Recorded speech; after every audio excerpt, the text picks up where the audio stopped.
Listo. Egun guztioi, gaurkoan diputatu kontseiluan hartutako erabakien berri emateko nerekin etorri da baita ere Maite Peña, Zainketa eta Gizarte Politiketako diputatua. Gaurko gobernu kontseiluan esan dudan bezala 2025erako laguntza lerro berri bat onartu dugu lurraldeko gazteen ongizate emozionala sustatzeko, etorkizuna eraikiz Gipuzkoa taldean programaren esparruan. Deialdiak guztira 300.000 euro ditu 2025 eta 2026ko ekitaldien artean banatuta eta Gipuzkoako Foru Aldundiaren plan estrategikoaren baitan lerrokatzen da. Eta pertsonen ongizate integralarekin eta komunitatearen indartzearekin konprometitutako Gipuzkoa bat eraikitzeko duen ikuspegiari erantzuten dio.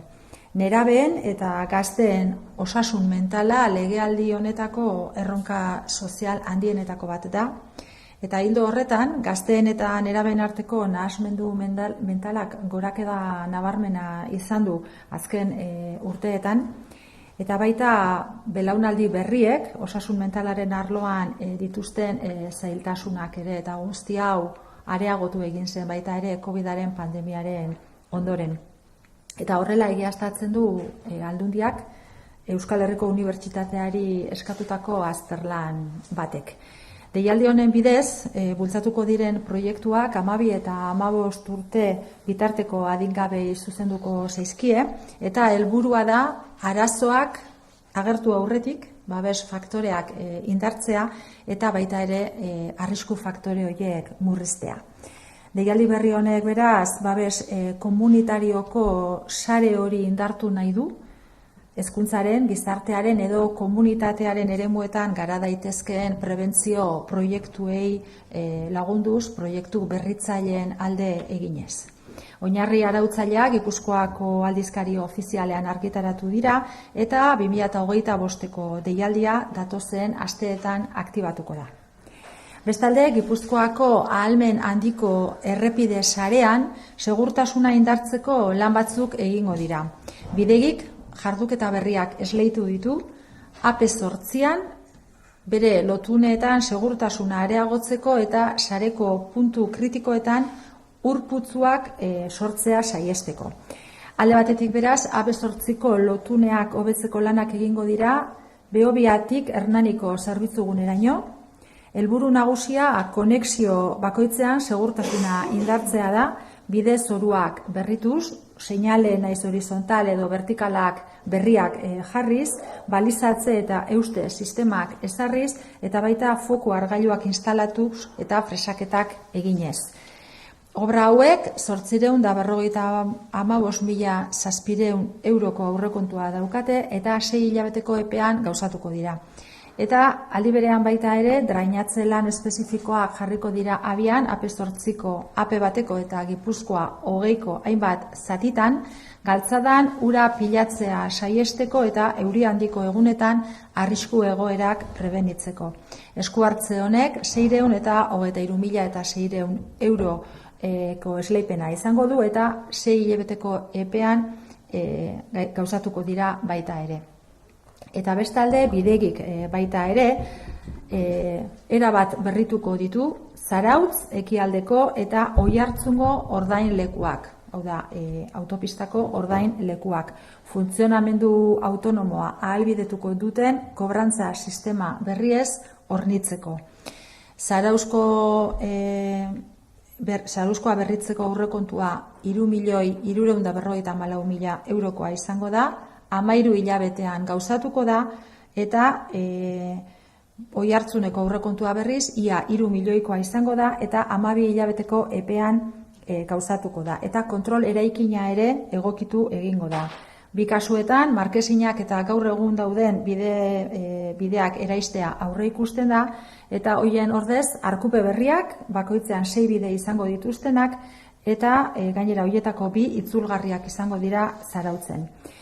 Ordainleku hauek guztiz operatiboak diranez, eta obrak epe luzean egingo direnez, hainbat fasetan egingo dira operatibitate horri eutsi ahal izateko, eta momentu batzuetan bideak moztu beharra edo egongo balitz hori guztia gauez egingo litzateke.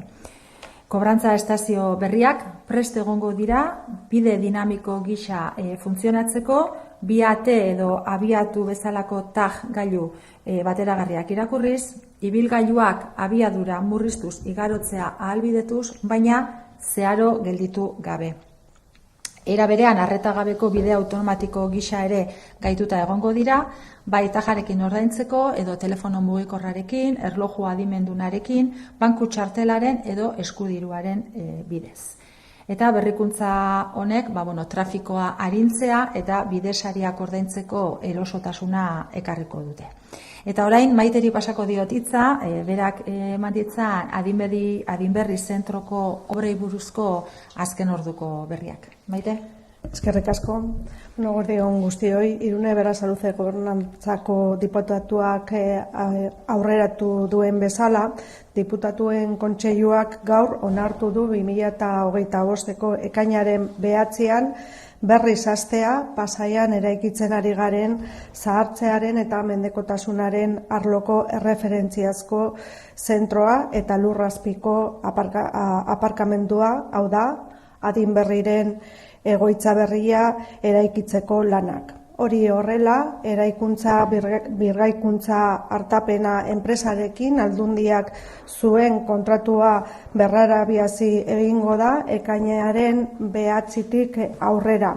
Kutsatutako lurren induzketa izango da lehendabiziko zeregina eta Eusko Jaurlaritzako ingurumen sailak eta osalanek sarritako jardunbide guztia kontuan izan da, egingo da nola ez. Izan ere, lurzoru mota hori kudeatzeko berariazko prozedura berri bat ezarri da.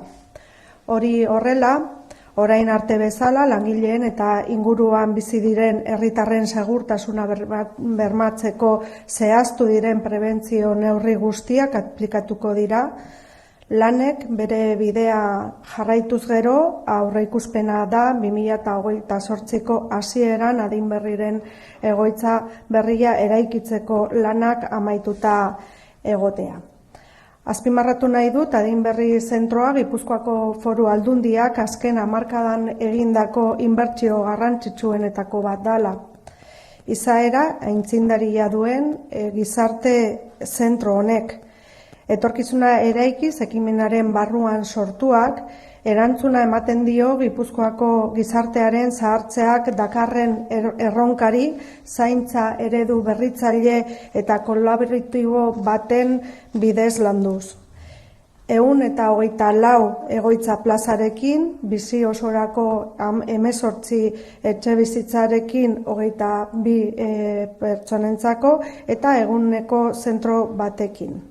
Adinberrik ekarpen nabarmena egingo du Pasaiako herrigunean eta gizartean zalantzarik gabe. Era berean, aurreikuspen arabera, zuzeneko eta zeharkako 200 lanpostu inguru sortuko dira eta zentro berria Gipuzkoako zaintza eredu berriaren erreferente bihurtuko da. Azpiegiturak gainera berrikuntza sozial eta teknologikorako espazio bat izango du, baita komunitateari irekitako plaza bat ere, erabilera anitzeko instalazio eta espazioarekin hornituta. Bueno, como decía en euskera, hoy me acompaña Maite Piña, la diputada del Departamento de Cuidados y Políticas Sociales, para dar cuenta de las decisiones adoptadas en el Consejo de Gobierno de hoy. Y, en primer lugar, dar cuenta de una nueva línea de ayudas destinada a promover el bienestar emocional de las personas más jóvenes del territorio, en el marco del programa Etorkizuna Eraikiz Gipuzkoa Taldean, una línea dotada de 300.000 euros que se repartirán entre los ejercicios 2025 y 2026 y que se enmarca también dentro del Plan Estratégico 2024-2027 de la Diputación Foral de Guipúzcoa y que responde a esa visión de construir una Guipúzcoa comprometida con el bienestar integral de las personas y con el fortalecimiento de la comunidad. La salud mental de los preadolescentes y de los jóvenes es uno de los grandes desafíos de esta legislatura. La infancia y especialmente la adolescencia son etapas muy sensibles y vulnerables desde el punto de vista psicológico y por eso los proyectos que se impulsarán a través de esta convocatoria se dirigirán a menores de entre 12 y 15 años y tienen como objetivo reforzar los factores de protección antes de que aparezcan los problemas y reducir también los factores de riesgo. Esta convocatoria busca, pues, reforzar la red de protección comunitaria, apostando por proyectos innovadores de prevención que puedan desarrollarse en los ámbitos tanto educativo como social y también comunitario. Las bases reguladoras se han publicado en el Boletín Oficial de Guipúzcoa y la convocatoria del año 2025 se activará en las próximas semanas.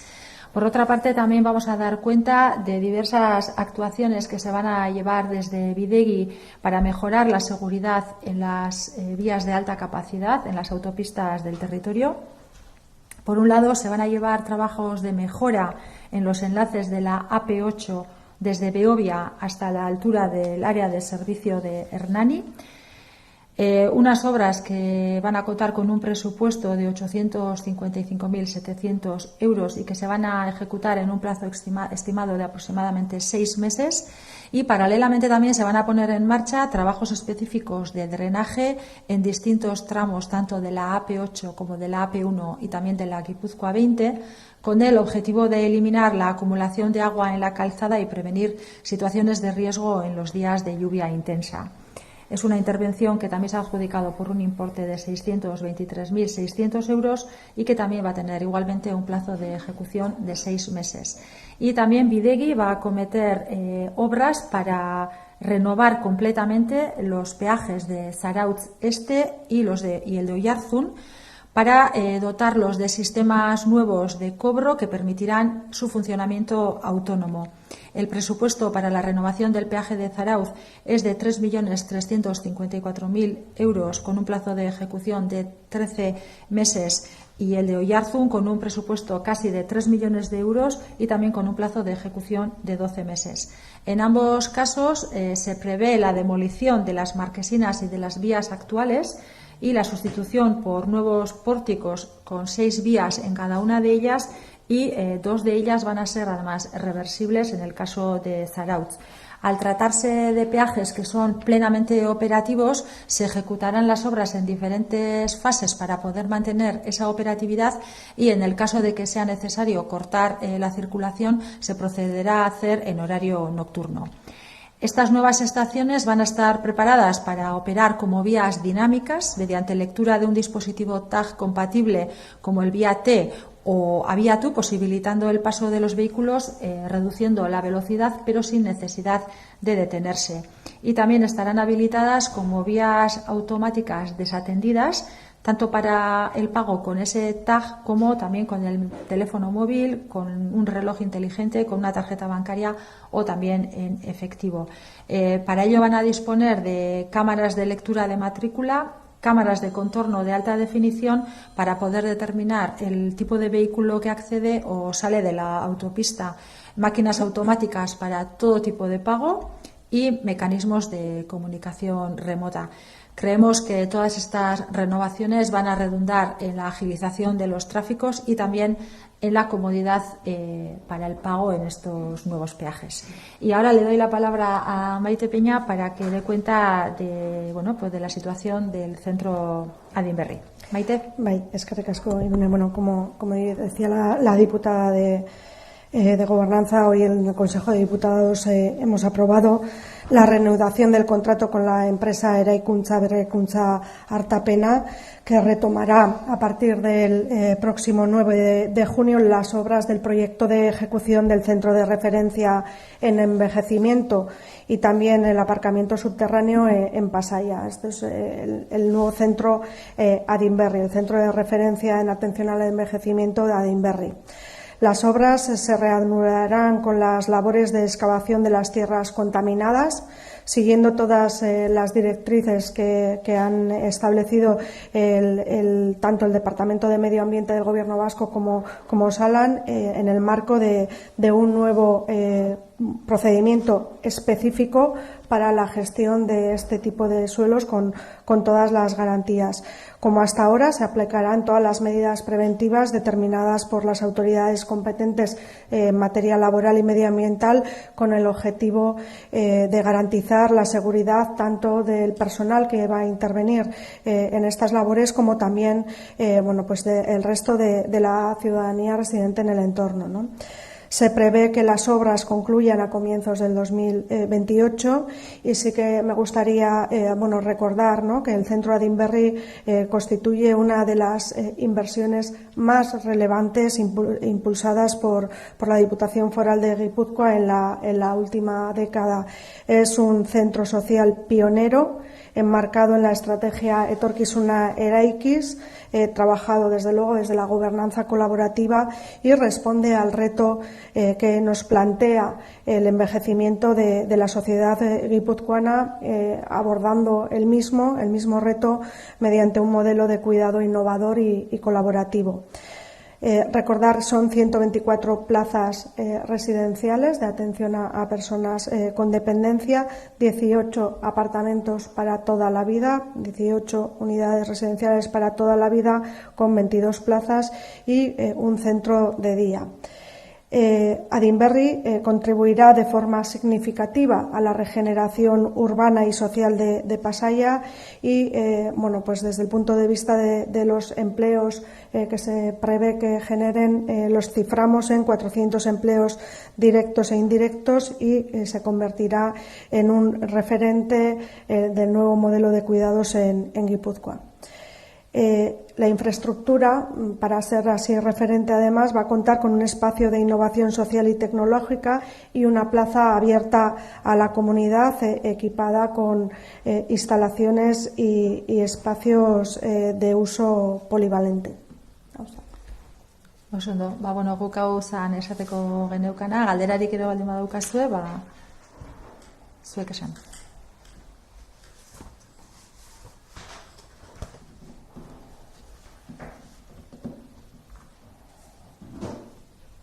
Ez dago ezer? Bale, eskerrik asko orduan.